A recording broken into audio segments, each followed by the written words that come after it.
Comment est-ce que je me suis retrouvée au Maroc pendant 4 ans alors que c'était pas du tout prévu? Je vais t'expliquer ça tout de suite. Salut, moi c'est Mariem et j'ai passé les 4 dernières années de ma vie au Maroc, à Casablanca, et aujourd'hui je vais te parler de cette expérience. Je me suis rendu compte qu'il y a plein d'informations que je veux partager, il y a plein de choses à dire en fait parce que 4 ans de vie c'est long. Et surtout je vais vous dire la raison pour laquelle aujourd'hui je me dis, tu sais quoi, crée ta chaîne YouTube et commence à en parler. C'est parce qu'on a besoin aussi de montrer la diversité des profils. On a besoin de montrer que même si on vient de banlieue, on peut très bien s'en sortir professionnellement parlant. Aujourd'hui, j'ai quand même pu avoir une carrière et j'ai pu faire beaucoup de choses. Et je me dis que voilà, une chaîne YouTube, ça peut être l'occasion aussi de discuter, de lancer certains sujets, de parler carrière, parler ascension sociale, de parler expatriation aussi. Parce que, ah ouais, petite information, j'ai quitté le Maroc. C'est très très récent, j'y suis restée pendant 4 ans, donc de 2020, fin 2020 jusqu'à fin 2024.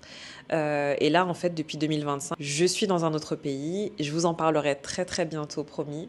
Donc là, j'en suis clairement en fait à ma deuxième expatriation. C'est pour ça que je me dis, il y a beaucoup de savoir que je peux partager.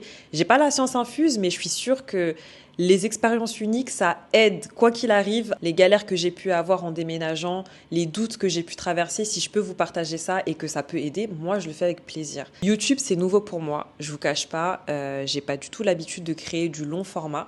Je suis plutôt à l'aise sur TikTok. C'est là où je fais mes vlogs de voyage, où je fais des petits face-cam de temps en temps. L'heure est aussi au changement et à l'évolution. En vrai, on a tout le temps d'explorer tous ces sujets-là. Et n'hésitez pas à en laisser dans les commentaires. Moi, je débarque. Vous voyez, je débarque sur YouTube.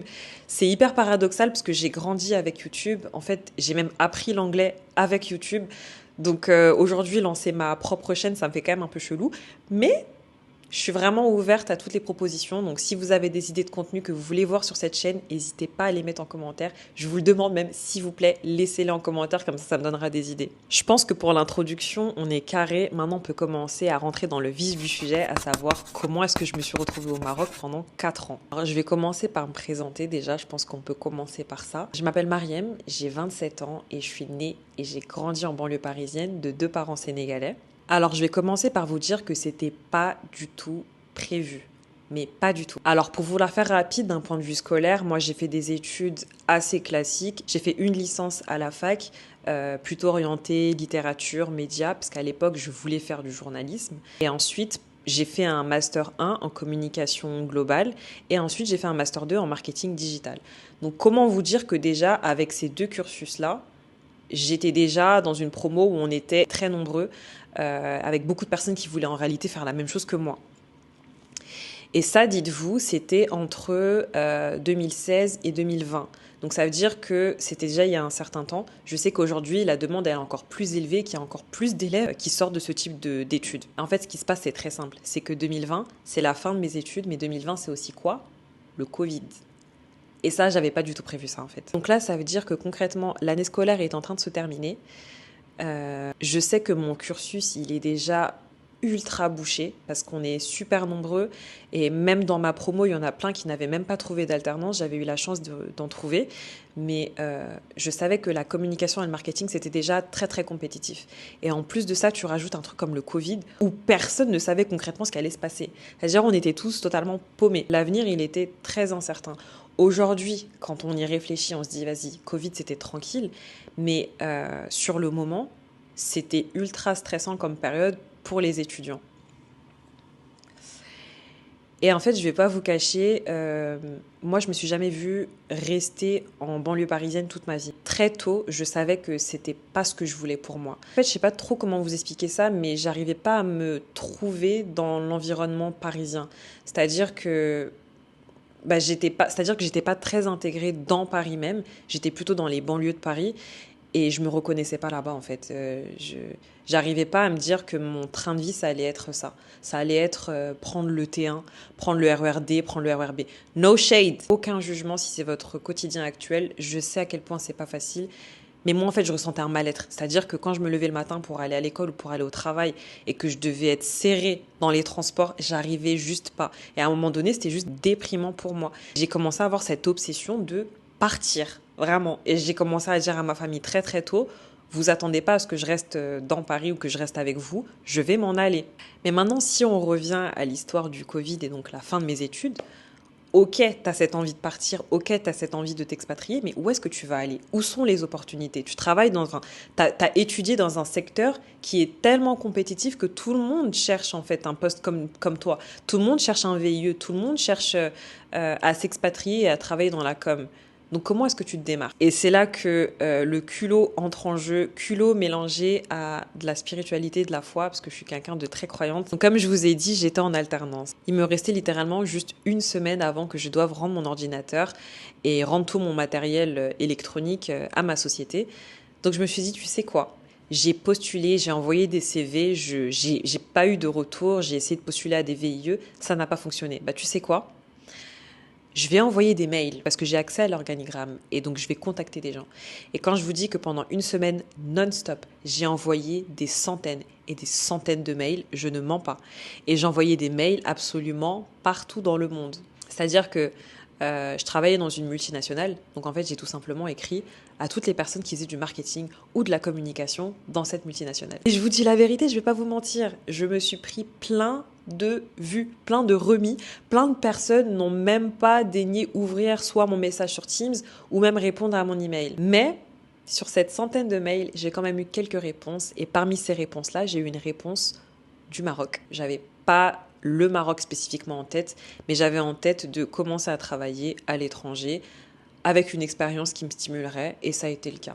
Et je vais vous dire de façon très transparente, pour le job que j'ai fini par avoir au Maroc, il n'y avait pas de fiche de poste. J'ai pas postulé à une offre.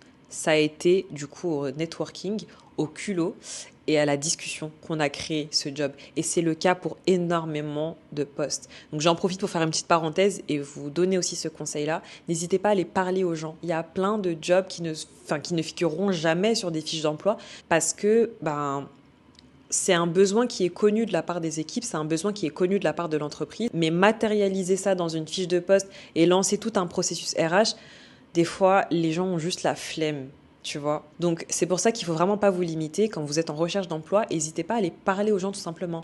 Parenthèse fermée, on revient à l'histoire. Du coup, je fais une série d'entretiens et en fait, j'allais travailler pour la zone Afrique francophone, donc ce n'est pas spécialement le Maroc.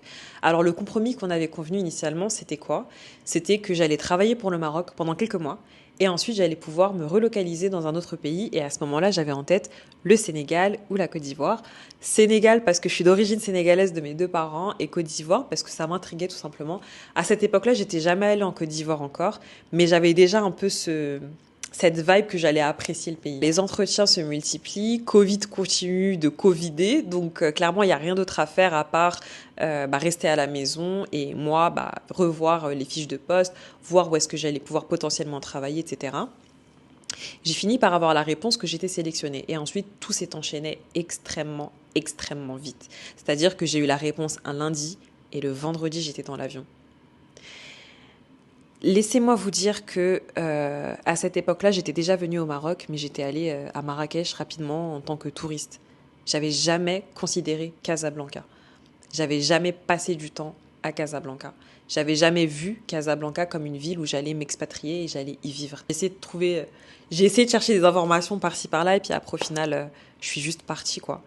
Et alhamdoulilah, vraiment Dieu merci, mes parents sont très très impliqués et ils sont venus avec moi.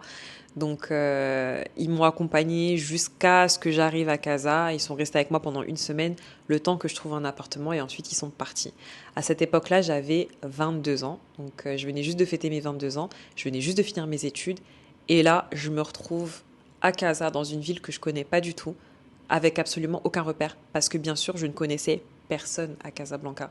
J'avais pas d'amis, j'avais pas de famille, j'avais pas de repères. Même le travail, il m'était totalement étranger parce qu'en vérité, ça allait être mon premier CDI. Ça allait être la première fois que j'allais avoir des responsabilités d'une working woman. Je sais pas si vous vous rendez compte en fait. Et c'est comme ça du coup que je me suis retrouvée à Casa et c'est là que l'aventure a démarré. Pour être très honnête, les premiers temps ont été très très difficiles. Ça m'a demandé beaucoup de résilience et d'avoir vraiment la tête dure. C'est un truc que je dis souvent, j'ai la tête dure.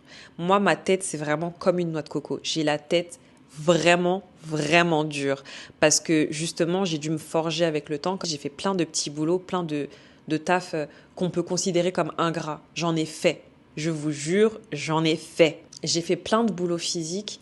et ça m'a appris une chose très très vite, c'est que c'était pas pour moi. J'estime avoir traversé certaines épreuves qui demandent beaucoup de résilience mentale et surtout l'expatriation, du coup ces 4 ans au Maroc, ça m'a enseigné encore plus de résilience et ça m'a donné encore plus cet attribut de tête dure. Honnêtement, les premiers temps, c'était pas fun, c'était même dur. Pourquoi ? Parce que je suis arrivée en période Covid en fait. Et à cette période-là, si vous étiez au Maroc ou si vous êtes familier un petit peu avec cette période-là au Maroc, en fait, ils fermaient les frontières. Donc les frontières fermaient et rouvraient, mais c'était quand même un climat qui n'était pas simple. Il fallait des autorisations pour pouvoir sortir. Donc autorisation pour pouvoir prendre la voiture et se déplacer dans tel endroit. En fait, c'était un climat qui était super anxiogène. Enfin, je pense que c'était le cas dans le monde entier. Mais pour moi, qui venais juste d'arriver dans ce pays et qui connaissait absolument personne, comment est-ce que tu rencontres des gens quand le pays entier est en mode shutdown? C'est difficile. Donc ça veut dire que mes premiers temps, ils étaient marqués par la solitude. Je vais pas vous mentir, je vous dis la vérité, j'étais vachement seule. Et en fait, j'ai dédié ces premiers temps où j'étais très seule à mon travail. Et c'est comme ça que j'ai appris un maximum de codes côté professionnel. Et ensuite, comme Dieu fait très bien les choses, j'ai commencé à rencontrer des gens. Donc j'ai rencontré une première amie à l'aéroport qui m'a introduit à son cercle d'amis et ensuite ça s'est fait tout seul. Mais si je regarde un petit peu la timeline, je vous dirais qu'entre 2020 et 2021, c'était la période un peu difficile. Et à partir de 2022 jusqu'à 2025, donc mon départ, c'était les années dorées. Vraiment, ça a été mes meilleures années. Je sais même pas comment je peux vous décrire genre 4 ans de ma vie parce que c'est énorme et il y a eu tellement de chapitres, mais ça a été la période la plus formatrice de ma vie. J'ai fait trop de choses. J'ai voyagé et j'ai voyagé et j'ai revoyagé. J'ai voyagé avec le boulot, j'ai voyagé en perso, j'ai rencontré des personnes magnifiques. J'ai découvert l'hospitalité marocaine. Franchement, j'ai eu des moments qui sont gravés dans ma tête à jamais. Et c'est ce qui m'a préparée aussi pour cette seconde expatriation que je viens de faire. Aujourd'hui, j'ai les armes. Aujourd'hui, je me sens tellement prête pour plus parce que je suis passée par là. Vous voyez ? Oh mon Dieu, je me rends compte que la vidéo, elle est déjà super longue et j'ai même pas couvert le quart de tous les sujets de l'expatriation, au secours. Vous savez quoi? Je vais faire une partie 2. Et cette fois-ci, j'essaierai d'être un peu plus straight to the point et aller directement répondre à vos questions. En fait, on va faire 2 choses. Déposez-moi en commentaire toutes les questions que vous avez par rapport à mon expatriation au Maroc. Je vais aussi faire une story et des sondages sur mes comptes réseaux sociaux, donc n'hésitez pas à venir me suivre sur TikTok et sur Instagram, comme ça vous pourrez déposer aussi vos questions. Et ensuite je ferai une partie 2 et je répondrai directement à vos questions et à tout ce que vous voudrez savoir par rapport à cette expatriation. Si je peux vous demander une faveur, si vous êtes resté jusqu'ici, abonnez-vous et likez la vidéo. Franchement, j'ai vraiment envie de prendre à cœur un petit peu cette chaîne et de partager. Je vous jure, c'est vraiment l'objectif que je vois à travers cette chaîne, c'est vraiment juste de donner et de partager, d'inspirer, si je peux, à travers mon parcours, parce que c'est quelque chose que moi, j'ai manqué.